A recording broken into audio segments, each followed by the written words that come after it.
Hello guys, I am Vikan. In this video, we are going to see one of the greatest ruler of the world, Abraham Lincoln. Now I am going to tell his life story.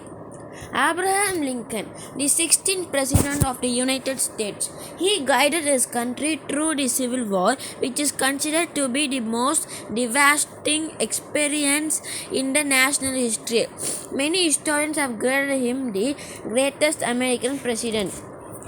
Abraham Lincoln was born on February 12, 1809 in Hardin County, Kentucky. His father, Thomas Lincoln, was a Kentucky frontiersman. His mother's name was Nancy Hanks Lincoln. He had an older sister and a younger brother. Unfortunately, both of them died in infancy. In 1816, the Lincolns moved to Indiana. Indiana was wide-reaching with many bears and other wild animals in the woods. Life was not easy for the Lincolns. Abraham was raised to farm work. He did not have any motivation for education, though he attended some so-called schools, but for less than a year altogether. Once recalling his childhood days, Abraham Lincoln said, I could read, write, and keep her to the rule of three, but that was all. When Lincoln was 9 years old, his mother died, and the following years, in 1890, his father married a Kentucky widow, Sarah Buss Johnston. Sarah was a good and kind mother. Lincoln had to struggle for a living. His days passed working on farm and splitting rails for fences. At the same time, he also attended school in the fall and winter. He borrowed books and read them whenever possible. In 1830, Lincoln left Indiana for Illinois. In 1831, Lincoln left home for New Salem in Sangamon County near Springfield. Here, he worked as a clerk in the village store.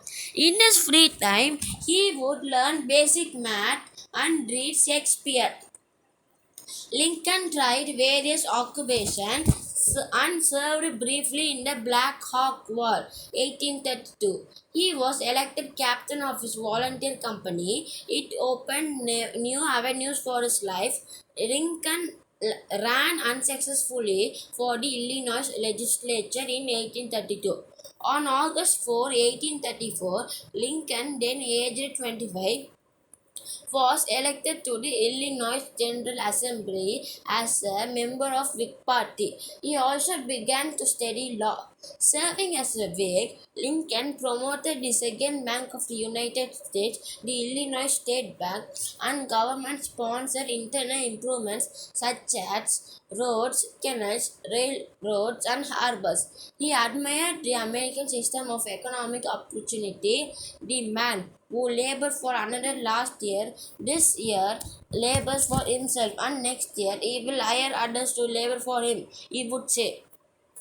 By now, Lincoln had grown quite ambitious. He became a lawyer in 1836, and in 1837 he moved to Springfield. His law partner, John Todd Strout, had once said, his ambition was a little engine that knew no rest. At Springfield, Lincoln built a successful practice. He also started his political opposition to slavery. On November 4, 1842, Lincoln married Mary Todd, a Kentucky woman. They had four sons, but only one of them lived to maturity.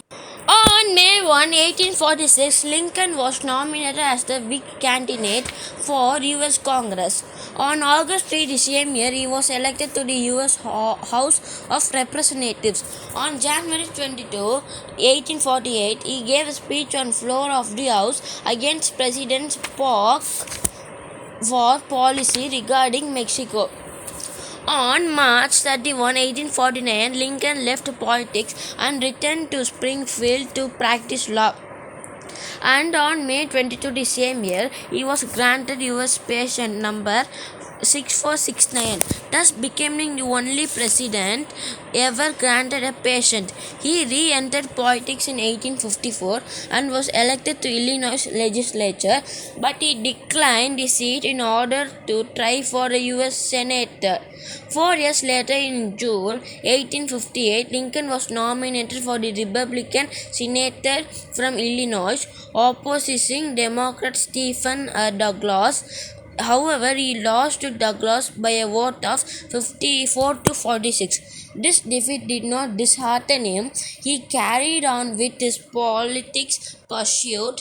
Finally, on November 6, 1860, Abraham Lincoln was elected as the 16th U.S. President and the first Republican. He received 180 out of 33 and possible electoral votes and 40% of the popular vote. After about 3 months, when he was leaving Springfield for Washington in the train, he received a warning about a possible assassination attempt. However, things went on safe. On March 4, 1861, President Lincoln delivered his first inaugural address. By this time, 7 states had seceded from the Union, with South California in the lead. Lincoln thought secession illegal and was willing to use force to defend federal law and the Union. He decided to send provisions to Fort Sumner in Charleston Harbor. The fort was a symbol of federal authority. On April 12, 1861, South California opened fire on the fort and the Civil War began. President Lincoln issued a proclamation calling Beltria, Virginia, seceded from the Union, followed by North Carolina, Tennessee, and Arkansas. Now they were an 11-state confederacy. In reaction to this, the president ordered a blockade against southern ports. In July 1861, the Union suffered a defeat in the North Virginia. Union troops were falling back to Washington. President Lincoln realized that the war would be long, so he freed the slaves who were being used by the Confederates in their war effort. For administrative assistance, Lincoln turned to the only large organization available for his use, the Republican Party. The Republicans received the bulk of civilian appointments from the cabinet to the local post office.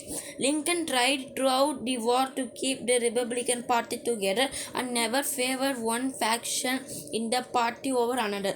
Military appointments were divided between Republicans and Democrats.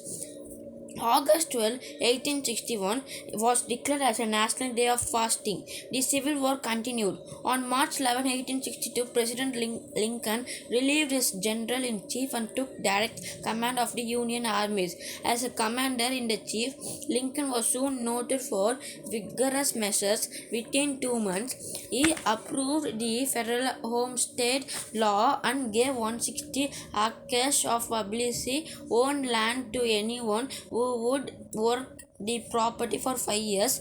Thousands then crossed the Mississippi to tame the Wild West. On November 8, 1864, Abraham Lincoln was re-elected president. This agitated John Wilkes Booth, the Southern sympathizer and negrophobia, who began to conspire to kill Lincoln. On April 9, 1865, the South surrendered to the end Civil War. 5 days later, on April 14, 1865, Lincoln and his wife Mary were watching the play. Our American cousin at first stated.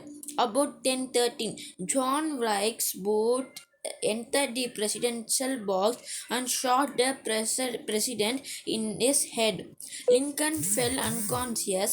The next morning at 7:22, the doctor declared him dead.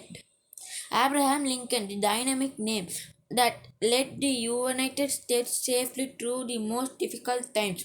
In 1863, he said he had issued the famous Emancipation Proclamation, which declared that all slaves in Confederate States would be free. This brought the end of the slavery in the United States. His words at the military cemetery at Gettysburg still echo. We here highly resolve that these dead shall not die in vain, that this nation under God shall have a new birth of freedom, and that the government of the people, by the people, for the people shall not perish from the earth. Thank you for watching this video. Like this video, subscribe my channel.